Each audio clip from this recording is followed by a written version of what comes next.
This hearing will come to order. Without objection, all members' opening statements will be made part of the record. The chair notes that some members may have additional questions for this panel, which they may wish to submit in writing. Without objection, the hearing record will remain open for 30 days for members to submit written questions to this witness and to place his responses in the record. I want to welcome our witness today, President Hoenig, and I will open up the hearing with an opening statement from myself.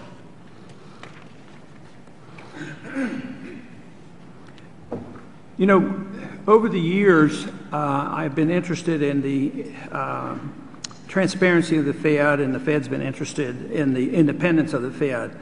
But since I know what Mr. Hoenig is interested in, I think he truly represents the right kind of independence that I like, because he's a rare individual to be at the Fed or on occasion to be a member of the FOMC.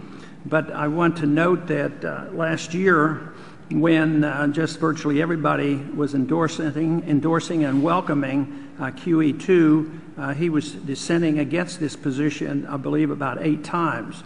So that, to me, is truly remarkable and shows that he's obviously an independent thinker. My interest, of course, in the monetary system has been related to the accumulation of debt. I believe they are related, and that size of government is indirectly affected by monetary policy as well. If debt can be easily monetized, the temptation for Congress to spend money is always there, and I think that is a big distortion. And Mr. Hoenig has made his points made very clear that maybe interest rates of 0 to 0.5% might be too much, and actually has made statements about part of our problem prior to the crash of 2008 was the fact that interest rates were too low for too long. And I often think about and like to clarify and expand as much as possible the relationship of the problems that we have today to our privilege of issuing the reserve currency of the world. Obviously, nobody quite has that same benefit, and therefore our debt and our bubbles can get far more exaggerated than if you're an independent country and your debt is numbered in a currency that the world doesn't accept, like they accept our dollars. So though that might be a very positive thing on the short run and give us some benefits, it also may be misleading to us because it is deceiving in thinking that this process can go on forever. Today, we're in the middle of a default crisis. We're worrying about whether the national debt is going to be increased. And I have an opinion that the default, once it gets so big, once the debt gets so big, default is virtually impossible to stop. And that the default that we're worrying about right now is not, strange and brand new, because in many ways our country has defaulted. If you look at the inability to follow up on the promises to pay a gold certificate in the 1930s, that was a form of default. And then we promised to pay foreigners, gold for $35, and we eventually had to quit doing that. And then we promised to pay the American citizens $1 for a silver certificate, and we defaulted on that. And eventually, those silver certificates were not worth a silver dollar, but they were then worth a Federal Reserve note. And even in 1978, we met a major crisis. It was a dollar crisis, and we were not able to maintain the value of the dollar. And we went hand in hand to the IMF, and actually got approximately $25 to $30 billion of boost to prop up our dollar at that time. So for me, that's a form of default. And I believe we've embarked on a system where default is going to come. And I think the argument in the impasse is because nobody wants to really admit that the default is here and we have to face up to it. The argument is, how do we default? Are we going to quit sending the checks out? Or are we going to do the ordinary thing that countries have done for years and that we continually do, and that is we pay off our debt with money with a lot less value? To me, that is a default, but I see that as being unfair because some people suffer more than others, and therefore we will eventually be pushed into some serious talks about monetary reform, which I believe are actually occurring already in international circles. But my 5 minutes has passed. I want to welcome Dr. Thomas Hoenig, who has been the president of the Federal Reserve Bank of Kansas City for the past 20 years and is the longest-serving policymaker at the Fed. While a voting member of the Federal Open Market Committee in 2010, he voted against keeping interest rates at zero, casting the only no vote on all 8 FOMC meetings. He has been a vocal critic of the Fed's zero interest rate policy and QE2. He will be retiring in October, having reached the Fed's retirement age of 65. Mr. Hoenig, you're free to recognized. Thank you, Chairman Paul and members of the subcommittee. I want to thank you for this opportunity to discuss my views on the economy from the perspective of a president of a Federal Reserve Bank of Kansas City, and as you said, a 20-year member of the Federal Open Market Committee. The Federal Reserve's mandate, if I can just read for a second, states that the Board of Governors of the Federal Reserve System and the Federal Open Market Committee shall maintain long-run growth of the monetary and credit aggregates commensurate with the economy's long-run potential to increase production, so as to promote effectively the goals of maximum employment, stable prices, and moderate long-term interest rates.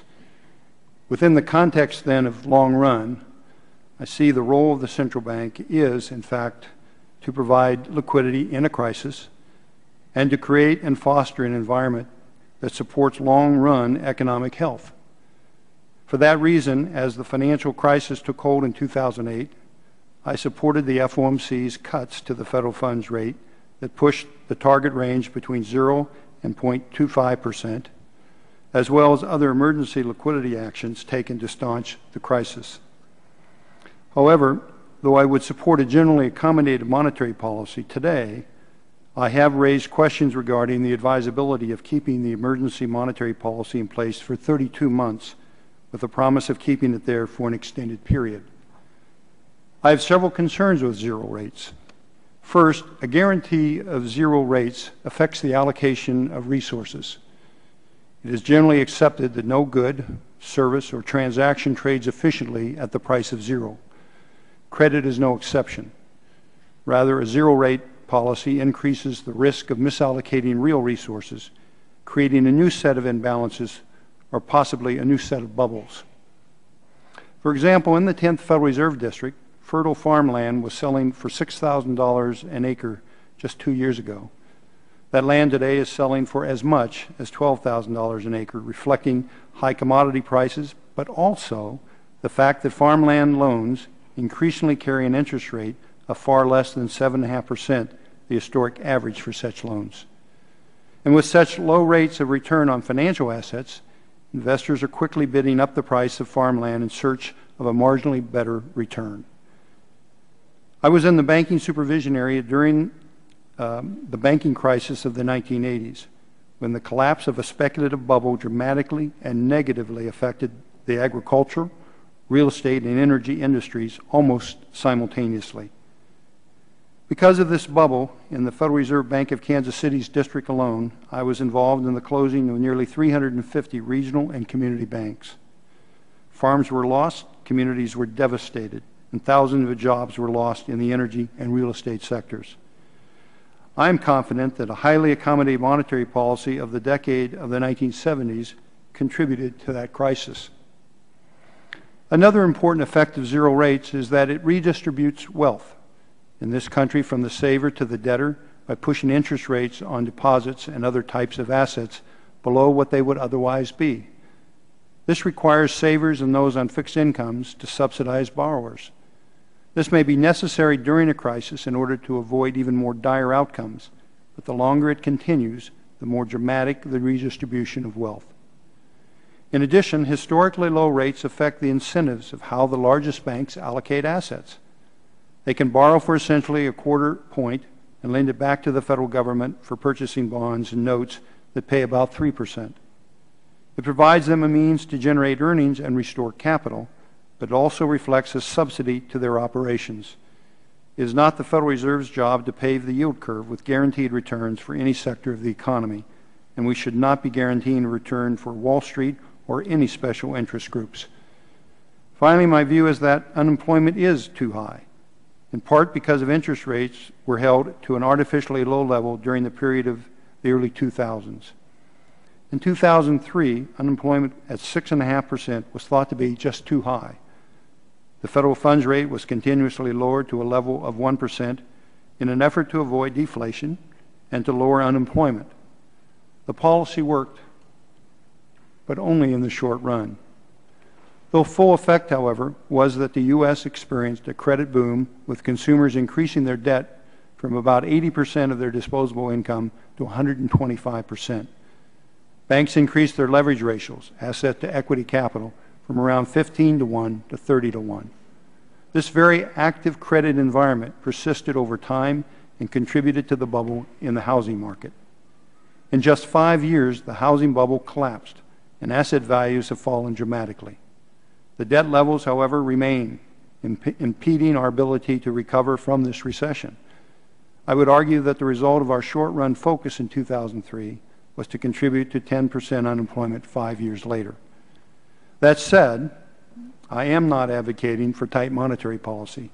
I'm advocating that the FOMC carefully move to a non-zero rate. This will allow the market to begin to read credit conditions and allocate resources according to their best use, rather than in response to artificial incentives. More than a year ago, I advocated removing the extended period language to prepare the market for a move to 1% by the fall of 2010. Then, depending on how the economy performed, I would move rates back towards more historic levels. I want to see people back to work, but I want them back to work with some assurance of stability. I want to see our economy grow in a manner that encourages stable economic growth, stable prices, and long-run full employment. If zero rates could accomplish this goal, then I would support interest rates at zero. Monetary policy, though, cannot solve every problem. I believe we put the economy at greater risk by attempting to do so. Thank you, Mr. Chairman, and I do look forward to the committee's questions. I thank you for your statement, and I would like to ask, without objection, your written statement will be made part of the record as well. We all know that the Federal Reserve is the lender of last resort. The economy gets into trouble, liquidity dries up, the Fed is supposed to be there to help out. But could it be that this concept of lender of last resort contributes to the deficit problem? And what I'm thinking about here is that politicians, we in the Congress, get pressure from a lot of areas to spend money, and sometimes spending money helps us get reelected. So there's a lot of domestic needs in our districts, and also there's a lot of activity around the world, both violent and nonviolent, requires a lot of money. And in the inflationary part of the cycle, when things seem to be going well, it's very tempting for Congress to spend a lot of money.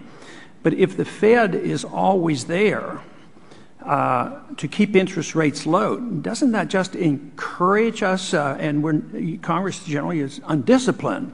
But doesn't the policy feed into this? Because if the Fed didn't do this, if they weren't our lender of last resort, and interest rates started bumping up, we couldn't blame the Fed for our problems. We'd have to blame ourselves, high interest rates, because we're sucking up all the credit.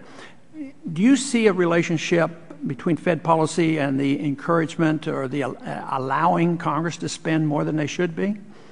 I think there is always the danger that the central bank can be put in a position of buying the government's debt. Now, that's why you have an independent central bank, and why the independent central bank has to pursue long-run monetary policy geared towards what the basic money-based requirements and needs are for the growth of that economy.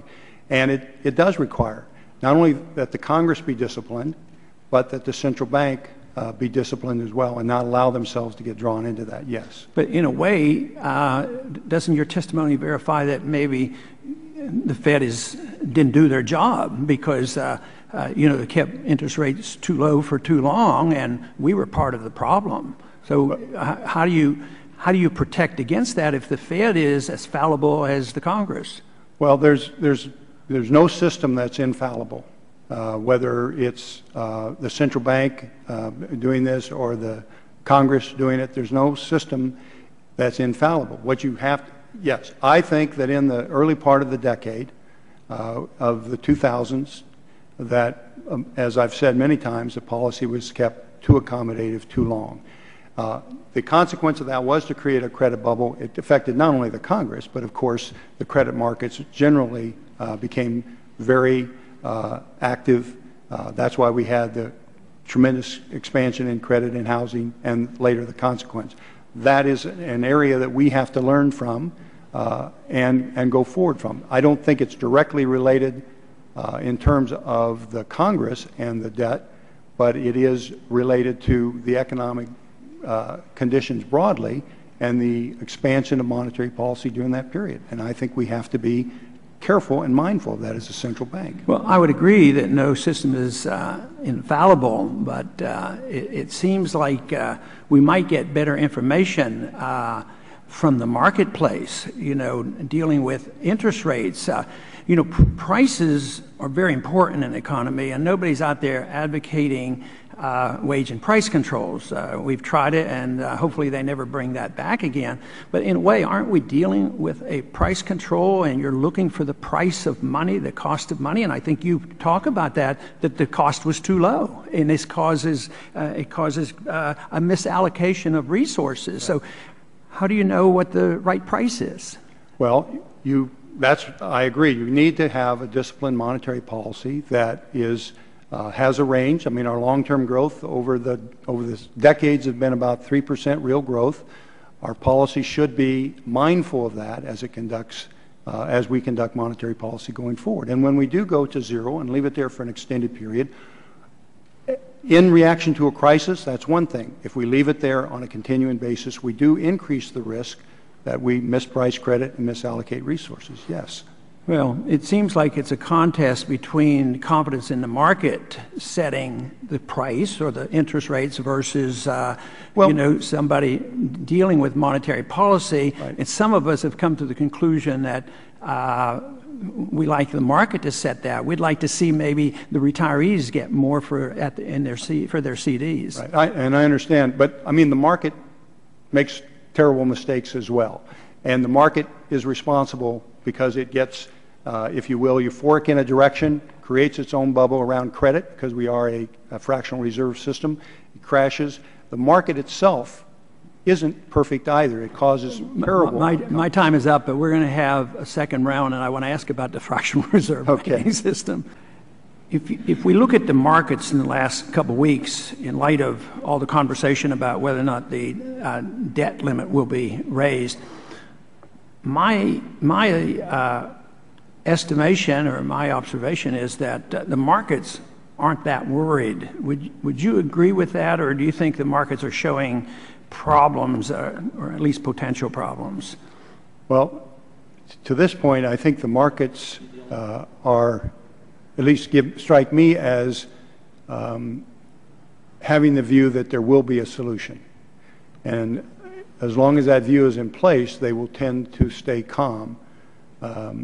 If they lose that, or if they begin to see more instability, more uncertainty around it, and therefore actions, then they would, as I said earlier, take more defensive actions. But right now, I think they have confidence in you, the Congress, and the President to come to some kind of agreement. In monetary history, it's been said that when countries get to a certain level of debt, they have a lot of trouble, and the debt eventually has to be liquidated. I personally think we're at that point, so there will be liquidation of debt. Matter of fact, free market individuals recognize that whether it's government debt or whether it's private debt, liquidation actually serves a purpose in order to get back to square one and have economic growth again. Now, when we liquidate debt, I believe I mentioned in my opening statement, you can do it two different ways. You can just default, which great nations don't do that. Small nations will. But we're nowhere close, do I believe, that we will do that. I don't believe that for a minute. But I do worry about the other part. I worry about the liquidation of debt, because if it is inevitable that the debt will be liquidated, and what we do may be prolonging the agony, that's what I worry about, that instead of allowing the liquidation and rapidly getting back to square one like we did in 1921, that we prolong this, such as Japan did and such as we did in the 30s. Do you agree with that? And do you have concerns that the liquidation will come in the form of inflation? And if you want to prevent that, what are your other options if we're not going to default on our payments, which of course I don't believe we will? Well, first of all, I agree with you. I don't think great nations default on their debt. Second of all, I say that I agree with you also. We have leveraged our economy. As I mentioned in my remarks, the consumer has raised their debt to disposable income from 80 to 90% to 125. The federal government has raised its debt to, in gross numbers, 100% of GDP. So we have increased our debt. Now, my concern is that, maybe back to your earlier point perhaps, but when you have that kind of debt, over time there is increased pressure on the central banks to help relieve that debt pressure by helping finance that debt. That puts pressure on the central bank. If they do that, it does risk inflationary outbreak, and then you basically repay your debt in cheaper dollars. But isn't that's a risk? So how do you avoid that? The way you avoid that is you take, either through the Congress, through special committees, whatever, and develop a long-run plan that shows how we are going to, shows the American people how we're going to deal with our debt, federal and otherwise, but in the Congress, federal debt, and how the debt to GDP ratio is going to be brought back down. And if it does that in a systematic fashion with strong binding points, then you will take care of the debt in a responsible way. But it seems to me like in that attempt, and the Fed came in and they, propped up banks and corporations, that they were the ones that had been benefiting from this, and now they have, been able to get back on their feet again. At the same time, it really didn't help the people. The jobs didn't come back, and the people lost their houses. So it seems like it's a failed policy to me. Well, your point, I understand your point, and my concern is that we have in this country allowed to develop too big to fail institutions. The largest financial institutions who bulked their assets became so important to the economy that any one of them that failed would bring down and risk the economy. That the market understood that, and therefore gave them an advantage in terms of their position in the market, lowered the cost of capital, allowed them unfettered access. And when we allowed that part, the safety net portion of that, to get in with the high risk portion, the investment bank, it only increased that by factors. So we do need to address the issue of too big to fail. We do need to think about how we separate out the safety net from the high risk so that the economy can function under a market discipline, or at least more under market discipline, and we would all benefit from that. Okay. I think that's my a very 5 minutes, legitimate concern. My 5 minutes are out. I have another additional question. If you care to stick around, you may. But I'm not going to let you go so easy. I have you here, so I need to find some answers. But I am very glad you're here and willing to take our questions. But you know, in your introductory statement, you mentioned that one of the responsibilities of the Federal Reserve was to have maximum employment, which sounds like a good idea, and stable prices. And I would look around and I would say, you know, results aren't all that good. When you look at stable prices of housing, you even brought up the subject of stable prices, unstable prices in farmland. That quite possibly could be a bubble.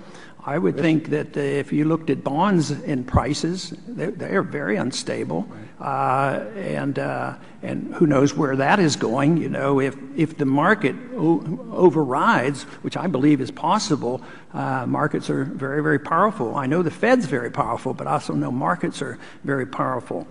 But also in your statement, I want to get back to it. We talked a little bit about this, and you said I have several concerns with zero rates. First, a guarantee of zero rates affect the allocation of resources. To me, I think is very key and very important, because it really brings up the subject that the free market economists are very attuned to.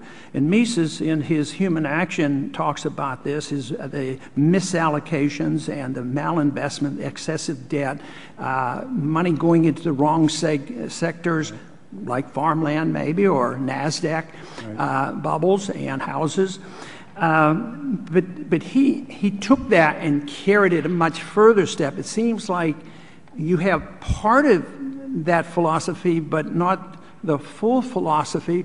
But you're, I'm sure, aware of what Mises says about the Austrian theory of the business cycle. Sure. How do you look at that? Can you say something favorable about his approach to it, or can you draw a sharp line where interest rates are harmful and know how to divide the two? And what is your opinion of the Austrian business cycle theory? Well, I've read Human Action. I have a lot of respect for von Mises, and I have a lot of respect for the Austrian school of thinking. I think it has value.